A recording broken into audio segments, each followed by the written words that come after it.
ఇంతకీ మీరు కథ చెప్పకుండా కట్టు సాంగ్ రాయించుకున్నారు ఎప్పుడైనా? ఫ్యాంటాస్టిక్. ఎవడు అనే ఒక సినిమా ఉంది. ఆ సినిమాకి రాస్తారా అంటే రాస్తాను రాబ్బాయి అని. రాయగలరా అని అడిగాను.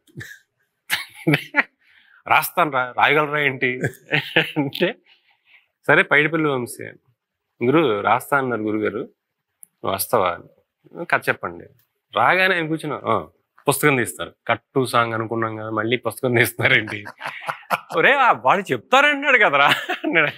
మనోడు కథ చెప్పడానికి అంటే మీకేం చెప్పాను సార్, సిచ్యువేషన్ చెప్పండి, మీకేం కావాలో చెప్పండి, ట్యూన్ ఇవ్వండి. ఒరే వాడు చెప్తానంటే నీకేంట్రా బాధ అని చెప్పి ఆయన లేదు కట్టు సాంగ్ రాయండి, ఈ సినిమా కట్టు సాంగ్. సరే సిచ్యువేషన్ ఏంటో చెప్పు. సిచ్యువేషన్ చెప్పాడు. నేను అసలు నక్షత్రకుల్లా తగులుకున్నాను ఆయన, అసలు సమస్య లేదు. కథ చెప్పిన వాళ్ళ ఆయనకి కోపం. వీడు నాకు కథ మొత్తం తెలియకుండా వాడేదో సీన్ చెప్పేసి వాడు ట్యూన్ ఇచ్చేసి వాడికి కావాల్సిందేంటో చెప్పేసి వాడు వెళ్ళిపోతే అని చెప్పి 2 రోజులు గింజుకున్నారు.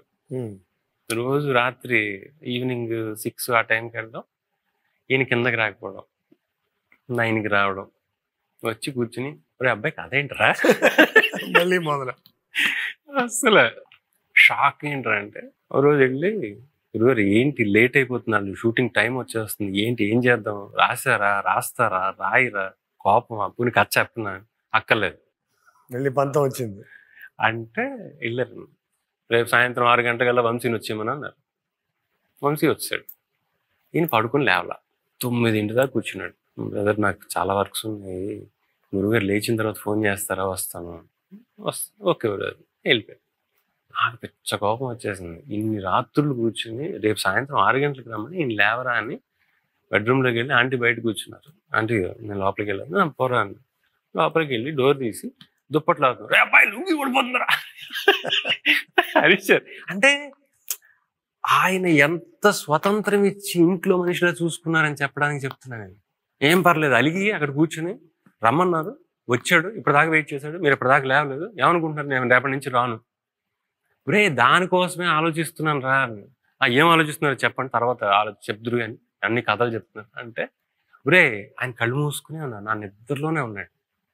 ఉండి హీరోయిన్ నువ్వు రాత్రికి వస్తావని చెప్పి కల్లోకి వస్తావని చెప్పి వెయిట్ చేస్తున్నాను రా, వెయిట్ చేసి నువ్వు రావే, నాకు నిద్ర పట్టటే నువ్వు రావే అంటే అరే నీకోసం ఆ రెప్పలు బయట కాసు కూర్చున్నా కల్లోకి వద్దామని కళ్ళు మూయవే, పైగా నన్ను తిడతావే అందిరా. కళ్ళు మూసుకునే ఉన్నారు సార్ ఇది చెప్తున్నప్పుడు. నాకు లేపి చెప్పండి అనగానే చెప్పారు. ఇది ఆయన పడుకున్నాడు అనుకుంటున్నాం మనం, పడుకోవట్లా, రచిస్తున్నాడు ఆయన. చెప్పగానే గురుగారు పడుకోండి, పడుకోబెట్టి దుప్పటి కప్పి బయటకు వచ్చి వంశీకి ఫోన్ చేశారు. బ్రదర్ ఇలా 2 లైన్లు రాశారు అంటే బ్రదర్ నేను వచ్చేస్తున్నాను అని. లేదా ఆయన పడుకుని పోయారు, మళ్ళీ రేపు సాయంత్రానికి ఇచ్చేస్తున్నారు పాట. నెక్స్ట్ డే వచ్చి పాట రాసి ఇచ్చారు. మీరు బాగా స్వార్థపరులే, ఆయన బాగా పడుకోబెట్టారంటే ఆయన కోసం కాదు, పాట కోసం. సార్ మతిపోయింది సార్ నాకు. లేపి అడిగితే మీ దగ్గర నిజంగా లేకపోతే మీరేం చెప్పలేరు, సర్ది చెప్తారు. కళ్ళు మూసుకొని ఆయన ఏదో దృశ్యం చూస్తూ ఆ దృశ్యాన్ని మనకి చెప్తున్నారు ఆయన. ఇది తపస్సు కాకపోతే ఇంకోటి ఏంటి? మన దృష్టిలో పడుకోవడం ఆయన చేస్తున్న తపస్సు. మన దృష్టిలో ఆయన ఘర్షణ పడుతున్నాడు, ఆయన ఆరోగ్యం పాడు చేసుకున్నాడు. లేదు ఆయన హోమం చేస్తున్నాడు, యజ్ఞం చేస్తున్నాడు. ఇది మనకు తెలియదు సార్.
సో ఆయన రచనలతో ఎంతో మంది నిద్ర లేపిన శాస్త్రి గారిని మీరు నిద్ర లేపేశారు మీ పాట కోసం. గురుగారు ఇచ్చారు అంతే.